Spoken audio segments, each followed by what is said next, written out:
भयानक घर का रहस्य। राजधानी दिल्ली के बाहरी इलाके में एक पुराना हवेली खड़ा था, जिसे लोग भूतिया हवेली कहते थे।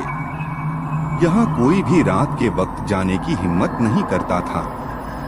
हवेली के आसपास की जमीन पर कई अजीब घटनाएं हो चुकी थीं, लेकिन उसकी रहस्यमय कहानियां अब भी अनसुलझी थीं। रात के एक सन्नाटे में एक साहसी पत्रकार दीपक हवेली में घुसने का निश्चय करता है। उसे हवेली के अंधेरे कमरे, टूटे दरवाजे और दीवारों पर उकेरे गए अजीबस्क्री चित्रों ने बहुत आकर्षित किया। उसने हवेली की गहराइयों में जाने की ठानी और एक पुराना गाइड लेकर अंदर प्रवेश किया।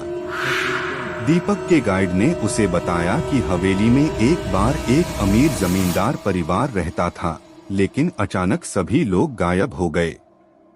स्थानीय लोग मानते थे कि हवेली में एक बुरी आत्मा का वास है, जो किसी भी तरह के आगंतुकों को शिकार बनाती है।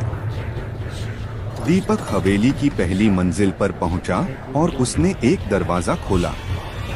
अचानक एक अजीब सी ठंडी हवा चली और कमरे के बीचों बीच एक बड़ी काले रंग की चित्र उभर आई।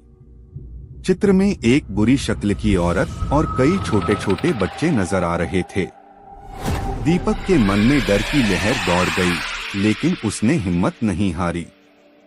जैसे ही दीपक ने चित्र की ओर बढ़ते हुए कमरे की जांच की, अचानक एक ठोस हाथ ने उसकी कलाई पकड़ ली।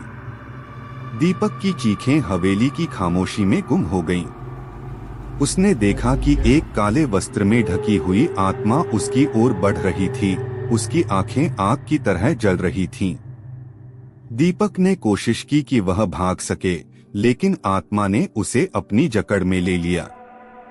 दीपक ने कड़ी मेहनत करके खुद को छुड़ाया और दौड़ते हुए हवेली से बाहर आया। लेकिन जब वह बाहर आया तो उसने देखा कि हवेली के चारों ओर अजीब सी चमकदार धुंध फैली हुई थी।